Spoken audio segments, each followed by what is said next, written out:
Hi everyone. I don't even know where to begin because I feel like I've been living in a fog ever since my husband's accident. Everything happened so fast, and while most of the people around me have been supportive, lately something has been feeling very off. I'm Serena, 30 female, and I've been married to Daniel, 34 male, for almost 6 years. He's my best friend, my partner, and honestly the most kind and grounded person I've ever known. About a month ago, Daniel was in a serious car accident on his way home from work at the hospital. He was hit by a speeding driver who ran a red light. It was bad. He had to be rushed into emergency surgery and has been in the hospital since then. He's stable now and on the long road to recovery, but he's still not fully conscious for long stretches. He has a broken leg, cracked ribs, and some internal injuries that they're still monitoring. The doctors are cautiously optimistic, but it has been emotionally draining, physically exhausting, and incredibly overwhelming. I've been spending most of my time at the hospital. I bring him fresh clothes, talk to him when he's awake, sit with him when he's not, and handle the mountain of paperwork and logistics with rehab and insurance. I've barely been home. I've barely been eating. And honestly, I've barely been functioning. His family has stepped in a lot, and for that I've been really grateful. But things have taken a turn that I just can't ignore anymore. Daniel's older brother, Caleb, 36, male, has always been around, but we've never been close. He's more reserved than Daniel, a bit intense, but polite. I never thought much of him, but after the accident, he's been showing up more and more. At first, I thought it was just him trying to be a supportive brother. He'd stop by the hospital with coffee, bring me snacks, or just ask if I needed anything. I appreciated it truly.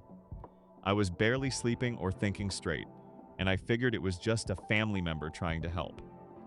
Then about 2 weeks ago, he gave me a care package. It was a small basket with energy drinks, chocolate, lip balm, and some crossword puzzles. Seemed sweet and harmless. But at the bottom, under everything else, there was a folded up note. I didn't notice it until I got home late that night. It said, "I've always loved you." No name, no context, but I recognized his handwriting immediately. I froze. I stared at it for a long time. Then I shoved it into a drawer and haven't touched it since. I haven't told anyone. Not my best friend Nadia, 31 female. Not Daniel's doctors. Not even Caleb himself. It felt insane to bring up. Like, who does that while your brother is lying in a hospital bed? But I can't unsee it. I can't unfeel how weird everything has become since. What's worse is that Daniel's mom, Joyce, 62 female, has started pushing this idea that I should temporarily move into Caleb's house. She said it's only logical, because his place is just 15 minutes from the hospital, while mine is closer to 45. She framed it like a kind gesture, a way to take the pressure off me. That's just until Daniel's better, that I'd have more time to rest, and Caleb would make sure I had food and someone around. But I see it for what it is. Joyce is incredibly controlling, always has been. She's one of those women who tries to package her manipulation as concern. Over the years, I've had to learn how to smile and nod through her little power plays. But this is a step too far. This is calculated. This isn't just about helping me or making things easier. This is about placing me in Caleb's orbit while Daniel can't do a thing about it. I said no.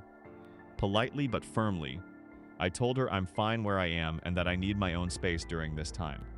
But now I can feel the shift. She's colder, shorter with me, less warm in her check-ins. Caleb, on the other hand, has doubled down on being helpful. Too helpful. He brings me coffee without asking.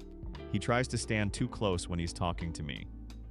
And when I said thank you for the lunch he dropped off last week, he just looked at me too long, like he wanted me to say something else. Like he was waiting. I don't feel safe saying anything directly to him. I'm not scared of him physically, but emotionally, I feel trapped. I keep thinking maybe I'm imagining things. Maybe I'm reading into things because I'm exhausted and grieving and stressed beyond belief. But then I remember the note. The way Joyce keeps circling the idea of Caleb being there for me. The fact that they're both acting like this isn't completely unhinged, while Daniel is unconscious and vulnerable. I'm also battling this horrible guilt. Caleb and Joyce have been helping. They've been around. They've brought me food and talked to the doctors, and even helped handle some bills. I want to believe they're just being kind. That maybe Caleb just had a weird moment and regrets it now. That Joyce is just desperate to help her sons and doesn't realize how inappropriate this all is. I want to believe that. I do. But deep down, I don't think I do. Nadia has started asking if I'm okay. She can tell something's off. She's always had a sixth sense for people's intentions. And I know I should tell her everything. I just don't want to sound like a paranoid, grieving wife who's inventing drama. I don't want to drag anyone into something that might just be a very bad misunderstanding.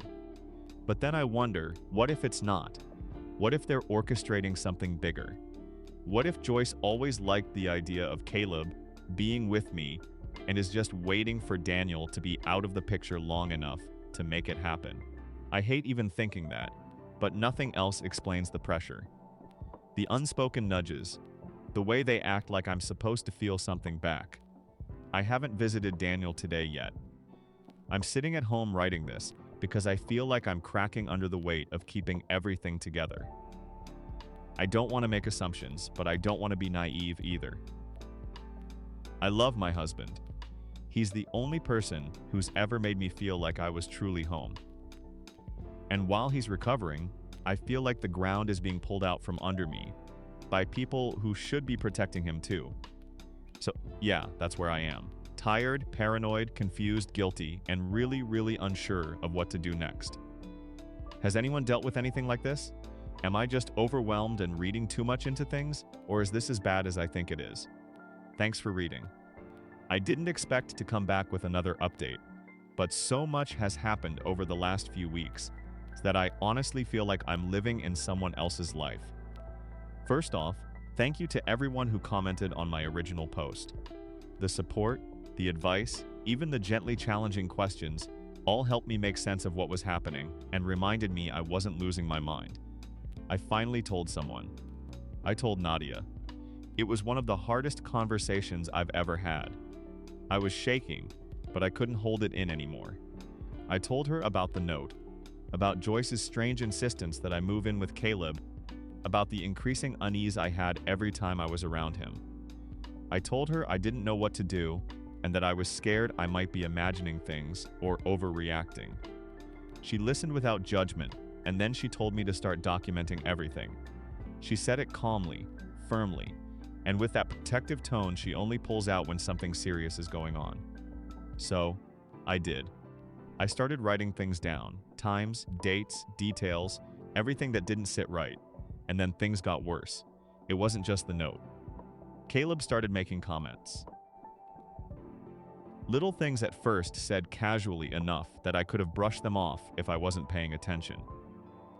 Things like how Daniel was lucky I hadn't left him after everything. How I was a rare woman who didn't cut and run when things got hard. I remember freezing when he said it. He was smiling, but there was something in his eyes, something that made it feel like a test. Then it escalated. He started saying things like, "We could have had a good life if I'd chosen differently." That maybe this was all fate's way of correcting a mistake. That he always knew we were more alike than I'd ever admitted. I was stunned. I didn't even know what to say. I just kept distancing myself. I reduced how often I was at the hospital when I knew he would be around. I started bringing Nadia with me more often. I didn't respond to his messages. I pretended I was busy, distracted, and tired. Then came the moment that made everything crystal clear. I was alone at the hospital one evening and Caleb showed up unexpectedly. He brought coffee, tried to talk, and I kept it short. But then he said something I'll never forget. He told me I was being too emotional, that I was letting the stress cloud my judgment. He said I'd regret pushing him away, that he had always been the one who understood me. Daniel could never give me what I really needed. That was the moment I stopped doubting myself. I told him clearly and firmly that he had crossed a line and that I was not interested in anything remotely personal or emotional with him. I told him I needed space and that he needed to back off. His face changed. All that fake concern vanished, and was replaced with something cold, dismissive, like he had been rejected and was now recalibrating. He told me I was overreacting, that I was misinterpreting kindness, that I was just too overwhelmed to think clearly. Then he left. I was shaking when he walked out. I'd locked myself in the hospital bathroom and cried until my hands went numb. But I also knew I had done the right thing. I went home that night and wrote down everything, word for word. I typed it up and sent it to Nadia. I needed someone else to have it just in case. I wish I could say Joyce stepped in and helped after that. She saw what her son was doing and stood up for me. But what happened instead still hurts. I tried to talk to her. I didn't bring up the note, but I told her that Caleb was making me uncomfortable, that he had crossed boundaries. I needed her to help create space. Her response: she told me I was making drama. She said I was reading too much into things. Caleb was just being kind, that I was fragile and not seeing things clearly, that I was so used to being the center of attention that I was now creating problems where there were none. That broke me in a new way, because this wasn't just manipulation anymore. This was coordinated gaslighting. They were working in tandem, whether consciously or not, to break down my reality, to make me question myself, to isolate me emotionally. And while I could handle one person doing it, having Joyce twist things so blatantly made me feel like I was completely alone. Thankfully, I had Nadia. She has been a lifeline through this. She started accompanying me more often. She stayed on the phone when I drove home. Plus, she encouraged me to speak with hospital staff about restricting visitor access to Daniel, so that only people I approved could visit him. I didn't name Caleb directly, but I put a list together and made sure only Daniel's closest friends and a few trusted relatives could get into his room without me present. I also started going to a counselor who works with people dealing with family trauma and emotional manipulation. I told her everything, every detail. She validated my concerns and confirmed that what I was experiencing wasn't paranoia. It was a form of psychological abuse. I had every right to protect myself and my husband. Daniel is slowly improving. He is now more lucid and responsive, though still weak. I haven't told him everything. Not yet. He doesn't need that stress during recovery, but I will eventually. He deserves to know what's been happening behind the scenes. As for Caleb and Joyce, I've gone low contact. I no longer respond to Caleb's messages. I've blocked his number. Joyce still texts, but I respond with short, polite, generic updates. I no longer tell her when I'll be at the hospital. She started sending passive-aggressive messages about how I'm shutting them out, but I don't care. I've realized they were never supporting me. They were trying to control me. And now that I'm not letting them, they're doubling down. But I'm done playing along. I don't know what their endgame was. Maybe Joyce always favored Caleb and thought I'd be a better match for him. Maybe she resents Daniel for moving away and getting married. Maybe Caleb has been harboring these feelings for years and just saw an opportunity. Maybe they genuinely thought I'd crumble under the pressure and fall into their narrative. But I didn't. I'm still here. I'm still married to the man I love. I'm still standing even though it's taken everything out of me. And with Nadia by my side, I feel stronger than I have in weeks. I'm going to keep documenting. I'm going to keep setting boundaries, and I'm going to keep protecting Daniel from this madness until he's strong enough to help protect us both. Update 2. Hi again. I wish this update were calmer or more measured, but the truth is, I am still shaken up. I thought things had reached their limit after the last time I posted, but it turns out that I underestimated how far Caleb was willing to go. I am writing this update a few days after an incident that has left me rattled and frankly terrified, but also more determined than ever to put an end to this. For those who have been following along, you already know that my husband Daniel is recovering in the hospital from a serious car accident. While I have been focusing on his care and rehabilitation, I have also been dealing with disturbing behavior from my brother-in-law Caleb, and emotional manipulation from my mother-in-law, Joyce. A few nights ago, I was at home alone. I had gone back to my place for the night just to pick up a few things, check on the house, and try to feel normal for a moment. Since all of this started, I have already installed some small security measures. Nothing elaborate, just enough to give me some peace of mind. I had put motion sensors in place and kept my phone close. My plan was to stay just one night and then return to Nadia's place where I had been staying for safety and emotional support.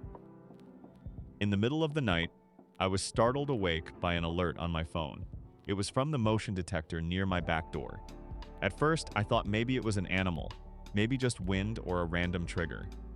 But then it went off again, and this time I could hear the sound of footsteps outside. Very soft, but unmistakable. I did not panic immediately. I stayed quiet and listened. I grabbed my phone and checked the live camera feed, and while it was too dark to see clearly, I could make out the shape of a person near the door. It wasn't until they turned slightly that I recognized the figure. It was Caleb. He did not knock. He did not call. He was just there moving slowly around the back of the house.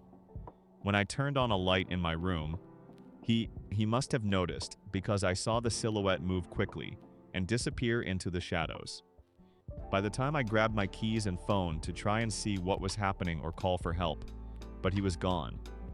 I never even got a clear photo of his face. Just the motion alert and that terrible sinking feeling in my stomach. I wanted to call the police. I really did. But by the time I got a signal strong enough outside and reached for my phone, he had vanished. I felt like I had missed my only chance to prove what was happening. There was no damage to the door, no broken window, nothing technically criminal that I could document other than the footage of someone lurking. It felt like a sick game, one where he knew exactly how far to push without leaving evidence. After that, I didn't sleep. I packed my things and drove straight to Nadia's house. I didn't even wait for the sun to rise. I told her everything, and thankfully, she believed me immediately. We watched the footage together, grainy as it was, and she agreed with me. It was Caleb, no question. Since then, I have not returned to my house. I am staying at Nadia's indefinitely. She has even offered to let me sublet one of the spare rooms if I want something more long-term. I have been in contact with a lawyer, and we are now gathering information to support a potential restraining order. The problem is the same as before. Without direct evidence or a witness, it becomes a case of my word against his. But this is no longer just a series of weird comments or passive threats. This was an escalation, and I will not ignore it. As for Joyce, she sent me a message that I still have not answered. She asked why I was ignoring her son and said something vague about causing a rift in the family. She claimed Daniel would be heartbroken to find out I was alienating them. She still does not know about what happened the other night, and I have no intention of telling her anything directly. At this point, I am convinced she would either dismiss it again or twist it into something that makes me look unstable. My counselor has been helping me work through the trauma of all of this. She reminded me that I am not imagining things. Those patterns of behavior matter, that someone does not have to break a window or physically hurt you for their actions to be threatening. That emotional safety matters as much as physical safety. I am trying to hold on to that truth while I navigate what comes next. I still have no idea how Daniel will react to all of this when he finds out. He is doing better slowly but surely. I am trying to protect his recovery, but I also know I cannot hide the truth from him forever. Caleb is his brother. Joyce is his mother, but I am his wife, and I need to believe that he will trust me when I tell him what has happened.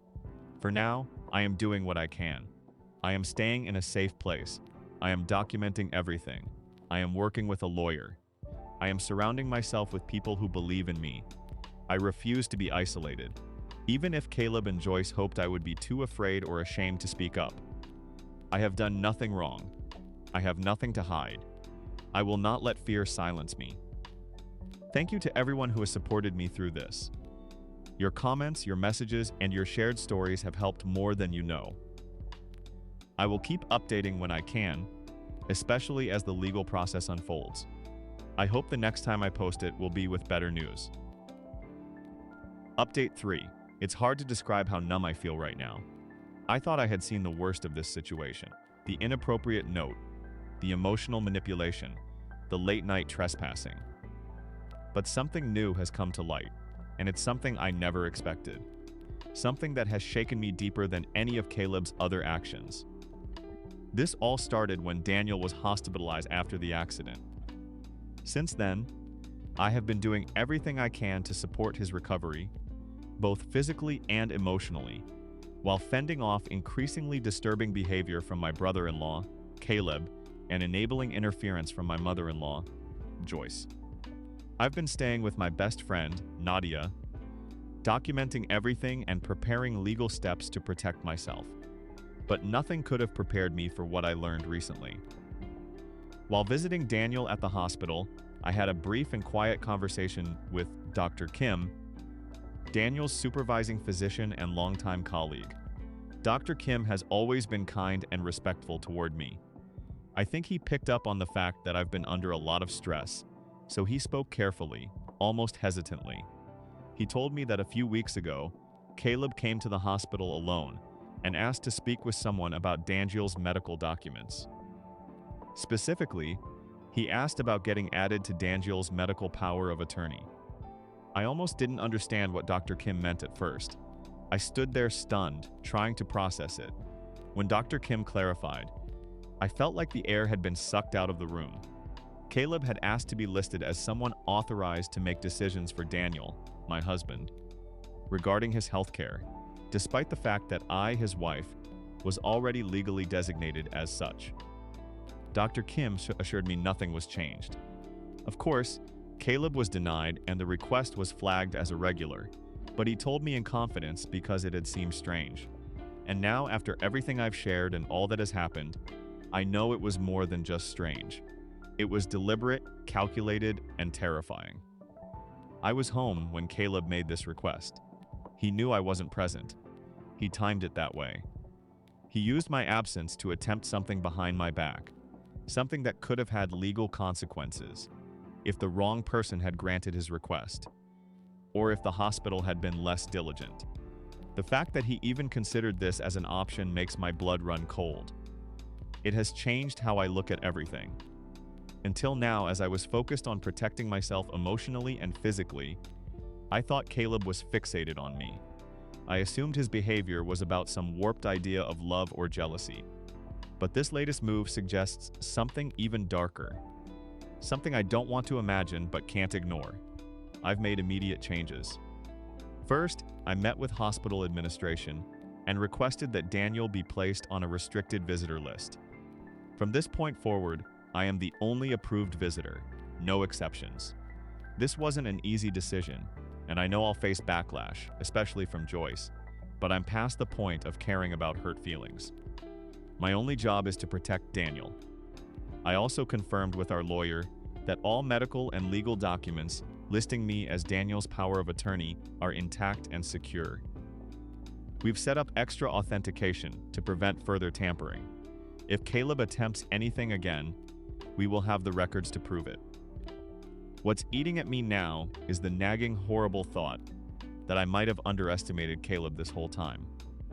I always knew he was manipulative and obsessive, but to go this far to try and insert himself into Daniel's care decisions, it makes me wonder what his real motives are.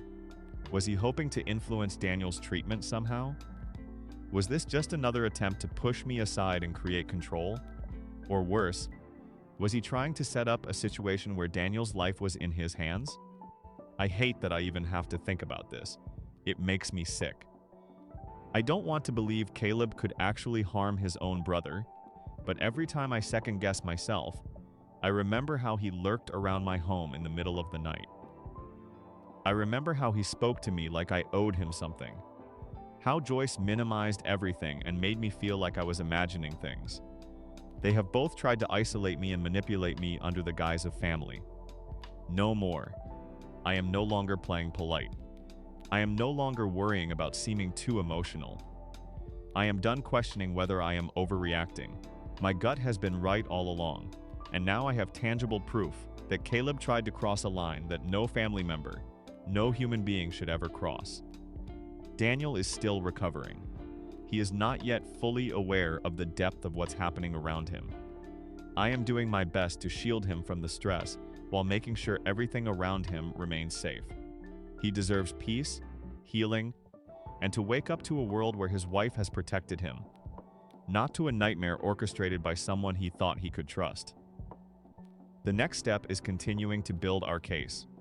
Between the note, the harassment, the attempted trespassing, and now this attempted legal interference, I have more than enough reason to escalate things. Our lawyer is compiling everything. There will be no more warnings.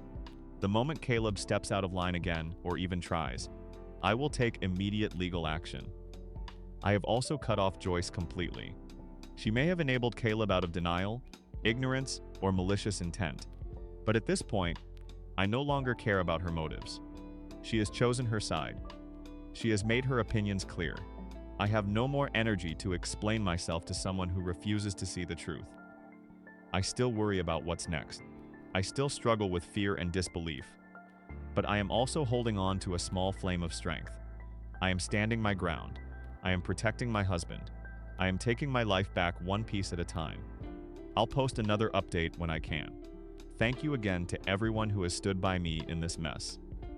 You have no idea how much your support has helped me hold it together. Update 4. It has been a long, exhausting road, but I wanted to come back here with one final update now that some key actions have been taken after a few months of this traumatizing event. I am emotionally drained, but finally feeling more in control after months of unease, confusion, fear, and disbelief. After discovering that Caleb had tried to insert himself into Daniel's medical decisions without my knowledge, and after countless invasive and manipulative behaviors from both him and Joyce, I reached a breaking point. I was done reacting passively. I decided it was time to act decisively and with intention. So what I did was not only ban visitors, specifically Caleb and Joyce, but also speak to the hospital's patient advocacy department. With Daniel's consent, we documented everything. I shared the account of Caleb attempting to gain access to Daniel's medical authority without informing me. I provided my written logs as well as dates and incidents I had collected with Nadia's help. The advocacy office took it seriously. Caleb's attempt to influence care without legal authority violated ethical standards. Because Caleb is a licensed physical therapist in our state, this report triggered a formal inquiry by the licensing board. His professional standing is now under investigation. If the claims are substantiated, which I believe they will be, this could lead to disciplinary action, including suspension or even permanent revocation of his license. This was not an outcome I celebrated, but it was a necessary consequence for someone who used his healthcare background to try to bypass legal guardianship and insert himself into a vulnerable situation for personal reasons. This wasn't just a family drama. This was an abuse of professional privilege. The next step was legal. I met with our attorney and finally had cease and desist letters drafted and sent to both Caleb and Joyce. The letters included specific language outlining their patterns of harassment, coercion, and in Caleb's case, attempted medical interference. They were formally warned that any further attempt to contact either me or Daniel, or to show up at our home or medical facility, would result in immediate legal escalation. We now have restraining order applications prepared in case this continues. Though we are hopeful they will take the warning seriously. But perhaps the most difficult part of this entire journey was finally telling Daniel everything. Until this point, I had shielded him from the worst of it. He was already dealing with physical therapy, cognitive fatigue, emotional stress from the accident, and the sheer challenge of recovery. I did not want to burden him with the twisted behavior of his own family, but it wasn't sustainable anymore. I had to be honest. It was one of the hardest conversations I have ever had. I told him everything from the inappropriate note in the gift basket to the late-night trespassing to Caleb, trying to get access to his medical records, to Joyce's enabling and gaslighting. I braced for disbelief, anger, maybe even betrayal. But Daniel surprised me. He said he had always known on some level that his mother viewed Caleb as the golden child. He admitted that he had often felt like a second-ass citizen within his own family. He just never thought it would manifest in this way. We sat in silence for a long time after that conversation.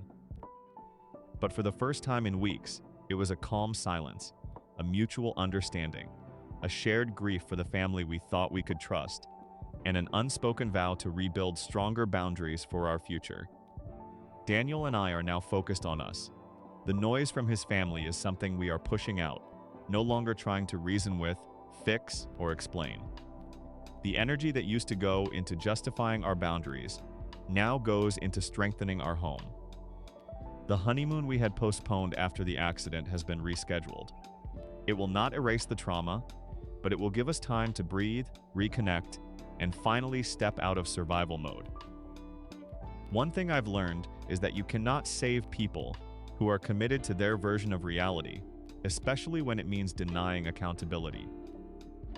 Joyce continues to post vague things online, likely trying to shape her own narrative, and we've already been warned by a relative that Caleb is playing the victim. But it is not our responsibility to correct their lies anymore. The truth is documented. The law is involved. The doors have closed, and they cannot stay outside them. I never thought I would be writing about my husband's family like this. I never imagined that while he was unconscious in a hospital bed, I would be dealing with a situation so bizarre, so unsettling, and so deeply violating. But here I am, still standing. And more importantly, so is Daniel. This experience has changed the way I look at family, trust, and emotional manipulation. It has made me more vigilant, but also more grateful. I now understand how quickly a situation can go from uncomfortable to dangerous when people with poor boundaries are given too much space. And I understand the importance of support systems, whether it is a best friend like Nadia, a good lawyer, or even a kind doctor who quietly shares something that validates your reality. Thank you to everyone who followed this story and offered encouragement or perspective. It helped more than you know. Daniel and I are moving forward now with clearer minds and lighter hearts. The future still feels uncertain, but no longer unstable. I am choosing peace now, and I am finally allowing myself to rest. Comments 1. I am so sorry you went through this, but I'm proud of you for standing up and taking action. It takes incredible strength to face family members who blur every line of decency and still try to act like they're the victims. You protected your husband, your marriage, and your sanity. Sending so much love to you and Daniel as you both move forward.